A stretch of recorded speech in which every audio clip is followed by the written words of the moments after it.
Reflexión del fallecido sacerdote jesuita Padre Luis María Mendizábal acerca del Espíritu Santo.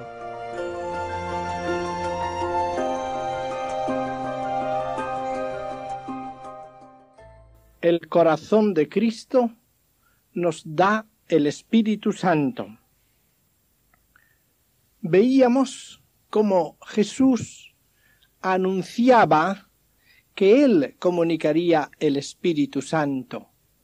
Yo os lo enviaré de junto al Padre.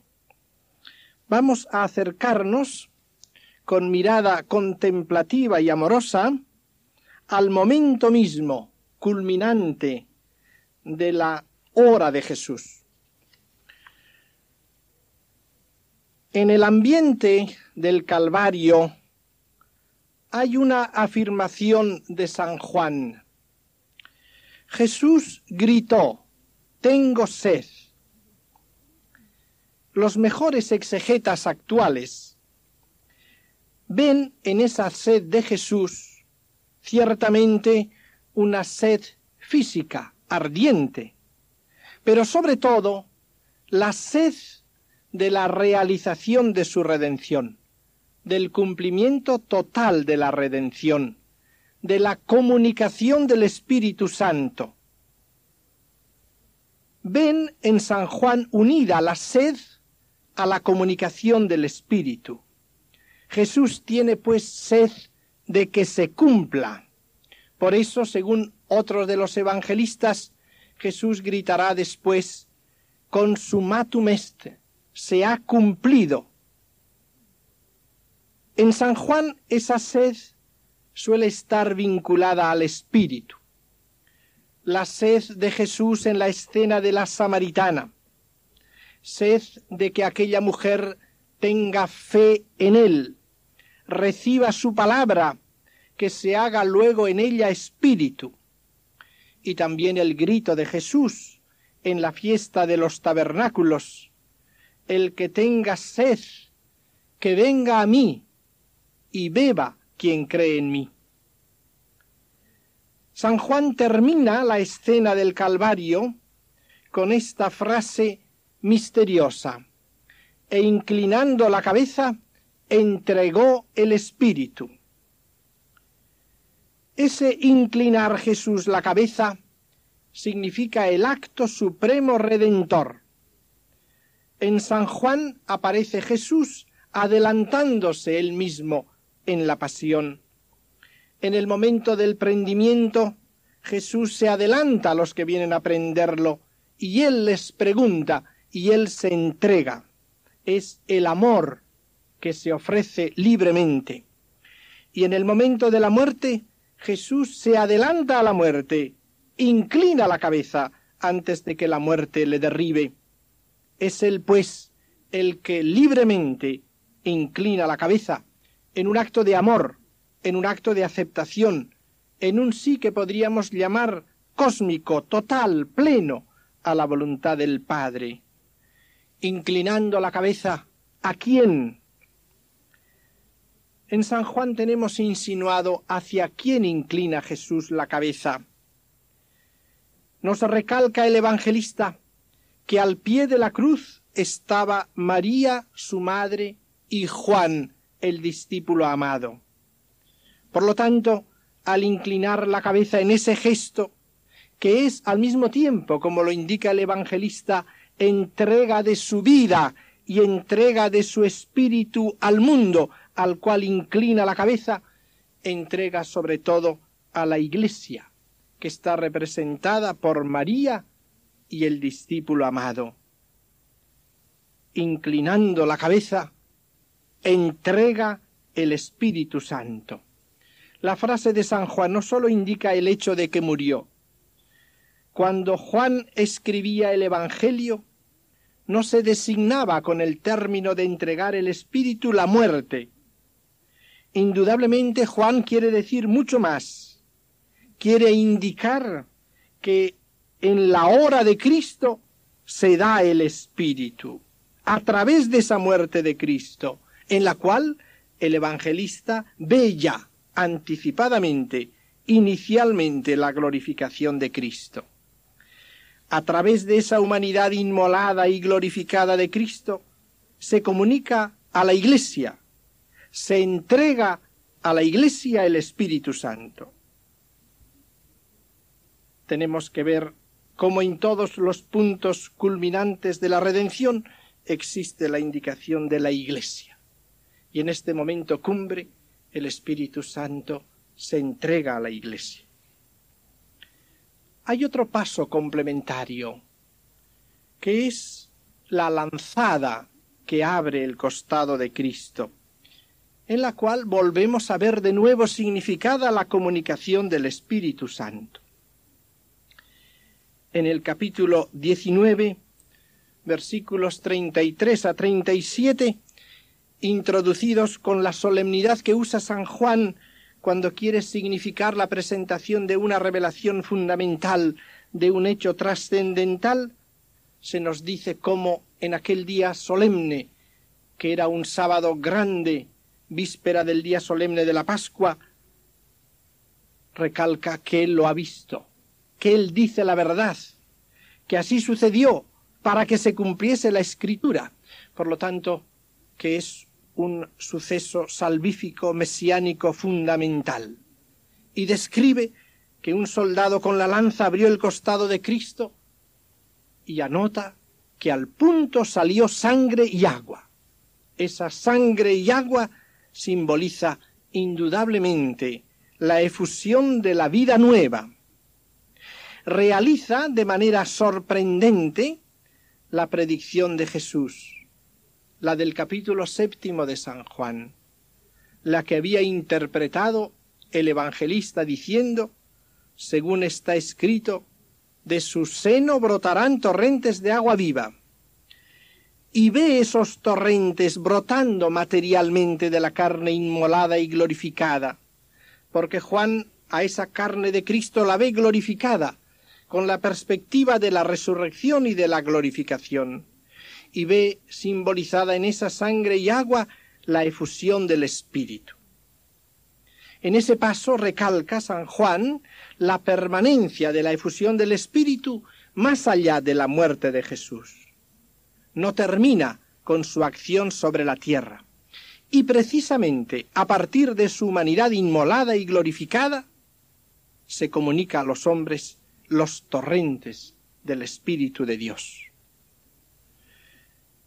Y se le comunica al hombre mediante la economía eclesial y sacramental, significada en segundo plano también por la sangre y el agua. La sangre y el agua indican pues las dos cosas, la efusión del Espíritu y el que se hace a través de la economía eclesial sacramental, bautismo y Eucaristía, pero en unidad, la Iglesia y la vida de la Iglesia, el Espíritu que se comunica. El agua que brota es símbolo del Espíritu, de la nueva economía, de esa inundación del mundo desde el corazón de Cristo abierto, que cumple lo que había predicho Ezequiel en el capítulo 47, cuando veía salir del lado oriental del templo aquellas aguas que iban creciendo conforme iban avanzando. Cuando ese espíritu llega hasta el hombre, le ilumina para contemplar al que atravesó, le comunica la conversión y la fe, y entonces, creyendo en el amor de quien dio su vida por él, le comunica sus sentimientos, su amor, su consuelo, haciéndose progresivamente a su vez inundación de cada uno de los creyentes, llevando a plenitud su redención y su transformación. Tenemos al pie de la cruz, al pie de ese torrente que brota de la herida abierta de Cristo, a María y a Juan. De nuevo la Iglesia que está al pie de la cruz, que es la que recibe ese torrente de agua viva. Hagamos una breve referencia a otro paso que inmediatamente presenta San Juan. Es su capítulo 20, la primera aparición de Jesús resucitado a los discípulos en el cenáculo. Juan, refiriéndose a este momento, recalca que Jesús se puso en medio de ellos, con lo cual nos indica la situación definitiva de Cristo en medio de la Iglesia por su glorificación, que les mostró las manos y el costado, referencia de nuevo a la escena central del Calvario, las manos y el costado abierto, y luego añade, sopló sobre ellos, indicando esa comunicación, ese aliento del resucitado, esa comunicación del Espíritu Santo, mientras les dice explícitamente, recibid el Espíritu Santo. De nuevo Cristo comunica el Espíritu a los apóstoles, a la Iglesia. Y llegamos así a Pentecostés. Pentecostés es el momento solemne culminante que sigue y complementa la ascensión de Jesús al cielo. Conviene unir este hecho de Pentecostés a la ascensión del Señor, como lo hace San Pedro en el capítulo 2 de los Hechos de los Apóstoles, llamando esa especie de Pentecostés intratrinitario misterioso, que es la explicación de lo que está sucediendo en aquel momento sobre aquella multitud que ha sentido venir sobre ella el Espíritu Santo. Dice San Pedro en aquel discurso, a este Jesús resucitó Dios, de lo cual todos nosotros somos testigos. Exaltado pues por la diestra de Dios, y habiendo recibido del Padre la promesa del Espíritu Santo, ha derramado esto que vosotros veis y oís, habiendo recibido la promesa del Espíritu Santo. Con eso nos introduce en aquella unción de la humanidad, el momento de lo que llamaríamos la divinización de esa humanidad, la unción realizada por la comunicación plena, absoluta, transformante del Espíritu Santo, ese momento maravilloso que luego se realiza derramando esto que vosotros veis y oís. Esto es fruto. Es pues la unidad entre la ascensión y Pentecostés, en la glorificación del Señor. Y de nuevo ese Pentecostés viene sobre la Iglesia, sobre los apóstoles con María, como también en el Calvario estaba María con Juan, y sobre todos ellos desciende, y ya queda en la Iglesia. La Iglesia se convierte en ese lugar del Espíritu Santo, se le da a la Iglesia. Podríamos decir, aplicando la palabra del Bautista, cuando dice que vio el Espíritu que bajaba y descansaba en Jesús, y anuncia, y yo he visto que este es el que bautiza en el Espíritu Santo. Podríamos justamente también, contemplando el momento de Pentecostés y la Iglesia sobre la cual baja el Espíritu y descansa sobre ella, podríamos también nosotros testimoniar como el Bautista, y hemos visto que esta es la que bautiza en el Espíritu Santo. La Iglesia tiene ya al Espíritu Santo. Se convierte en el lugar privilegiado del Espíritu Santo que se le ha dado.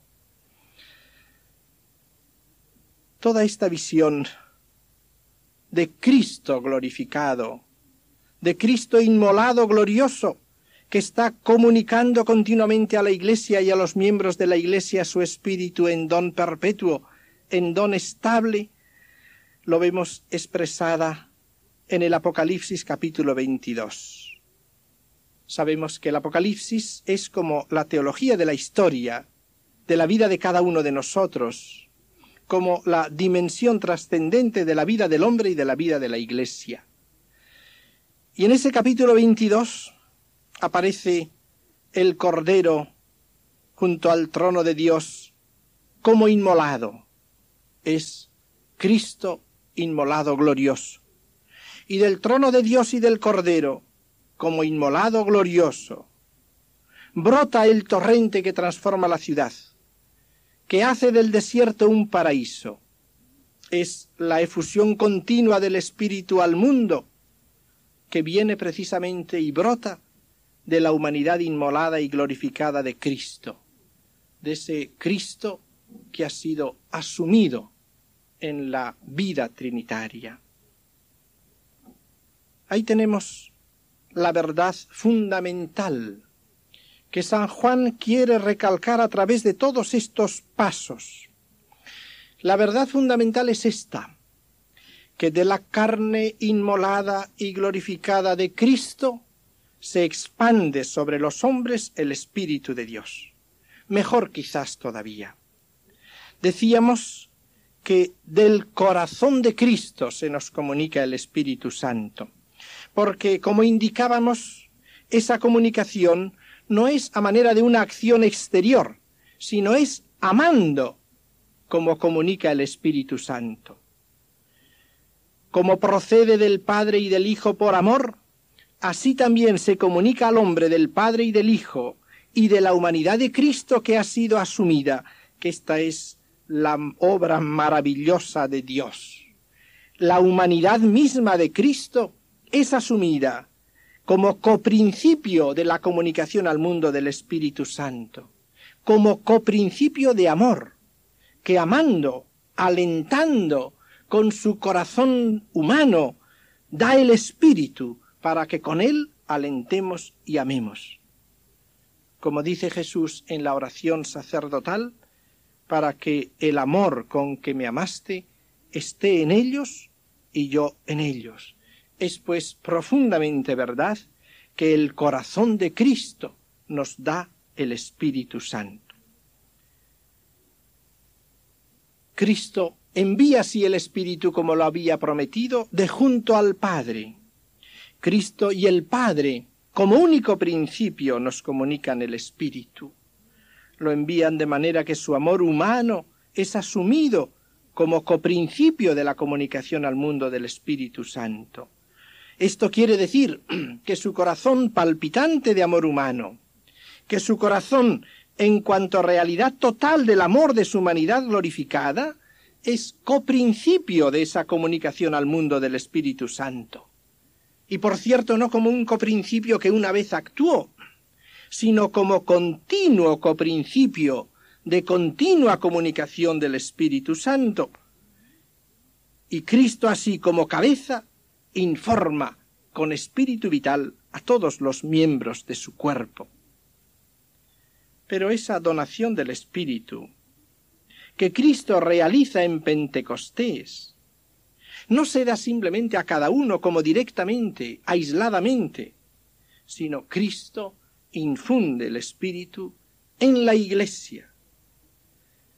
El Espíritu se da a la Iglesia, se confía a los apóstoles para que la Iglesia lo comunique, para que nosotros seamos también instrumentos de comunicación del Espíritu. El orden establecido es que a través de los hombres poseídos por el Espíritu se comunique a los demás. También nosotros, cristianos, somos ungidos por el Espíritu. El Espíritu desciende y descansa sobre nosotros. Y al llenarnos nosotros de Espíritu, de esa manera misteriosa para nosotros incomprensible, nos hacemos también en nuestro grado coprincipios de la comunicación del Espíritu Santo. Es un misterio. Trataremos de entrar un poco en él. El Espíritu lo realiza en nosotros. Pero coprincipios instrumentales, derivados, pero coprincipios de la comunicación del Espíritu a la humanidad. De ahí nuestra enorme responsabilidad de comunicar el Espíritu, de ser comunicadores de Espíritu Santo. Y de ahí también que el mundo deseoso de Espíritu nos lo pida a nosotros, lo pida a la Iglesia, lo pida a cada uno de los que creemos en él. Aquel grupo de gentiles que sentía sed de ver a Cristo, de entrar en contacto con Cristo, se acercaron a los apóstoles, diciéndoles: queremos ver a Jesús. Podemos ver en ese deseo el deseo de la humanidad entera, que escuchamos todos. En la inquietud del mundo está la sed de Dios, la sed del Espíritu Santo. Él va preparando los corazones de los hombres de muchas maneras, sobre todo haciéndolos conscientes de sus insuficiencias, de sus vacíos. Y entonces ese mundo se dirige a nosotros pidiéndonos el Espíritu. Impresiona ese gesto con que el mundo reclama algo de la Iglesia, como aquel grupo lo reclamaba de los apóstoles. Se dirige a la Iglesia con un deseo que puede desilusionarnos, porque parece que pide más de las capacidades de la Iglesia.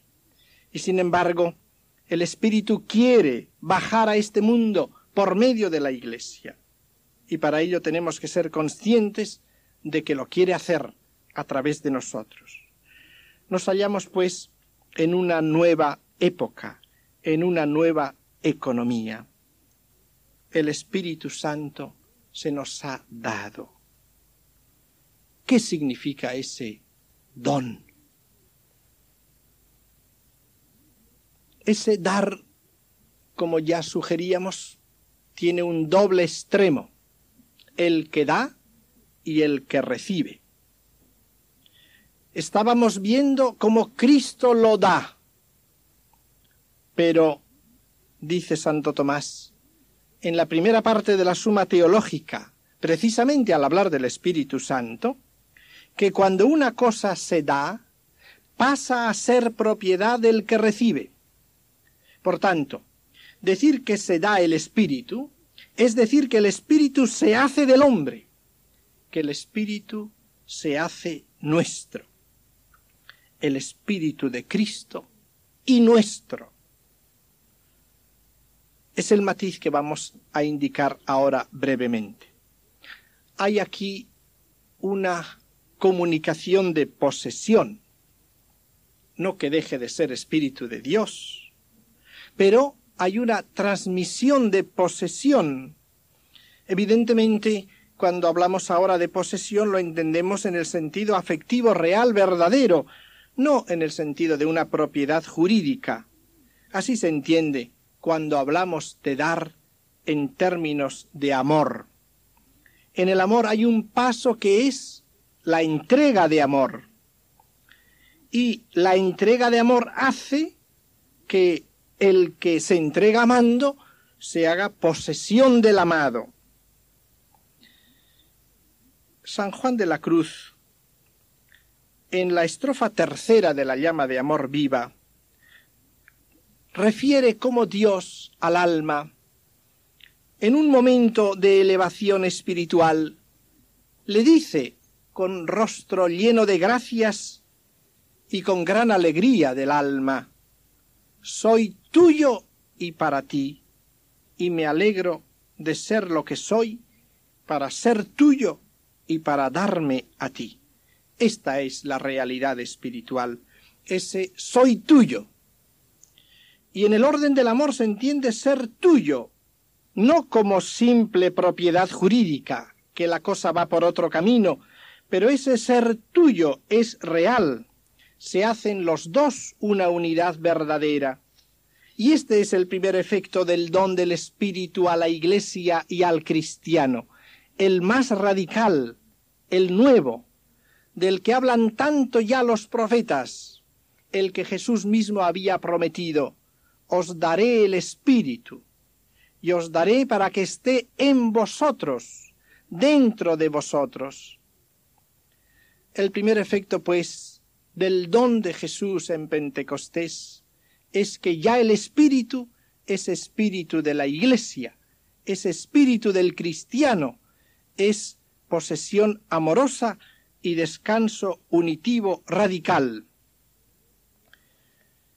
En las predicciones de Jesús hay unos matices que debemos tener siempre presentes, unas indicaciones que pueden parecer un tanto sutiles y no lo son.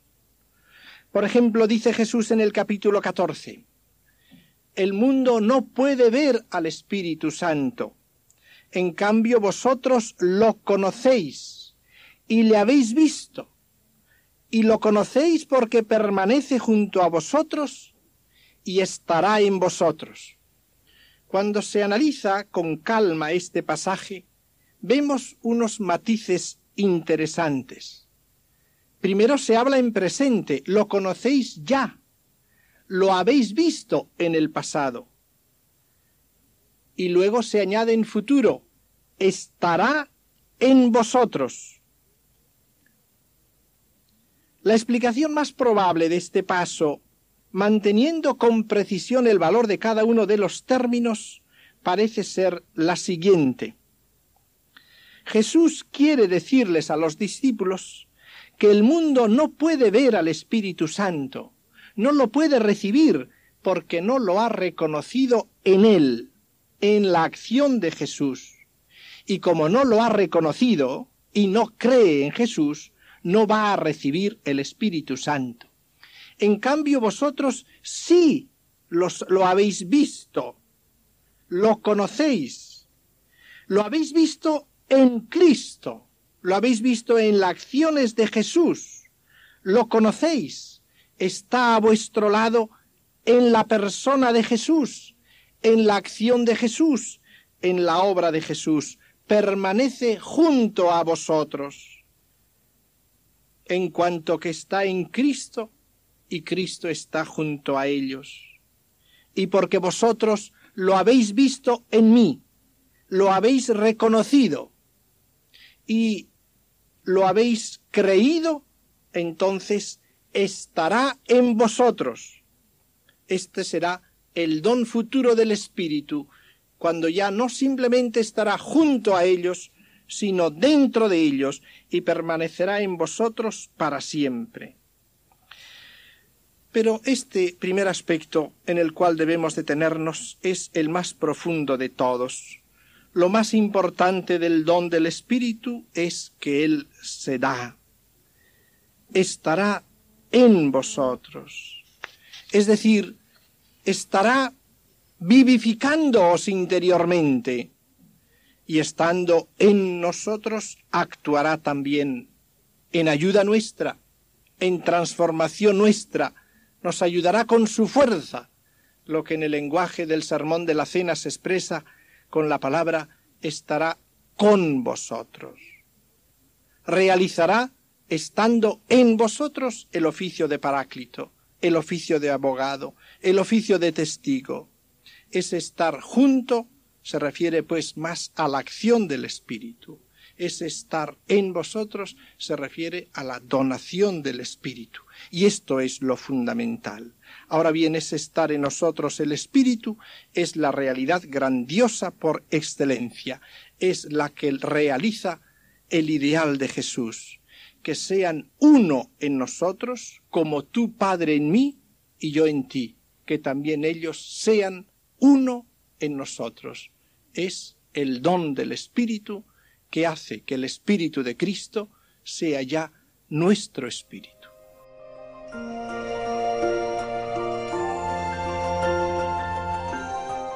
Así finaliza en Radio María una de las reflexiones del fallecido sacerdote jesuita, Padre Luis María Mendizábal, acerca del Espíritu Santo.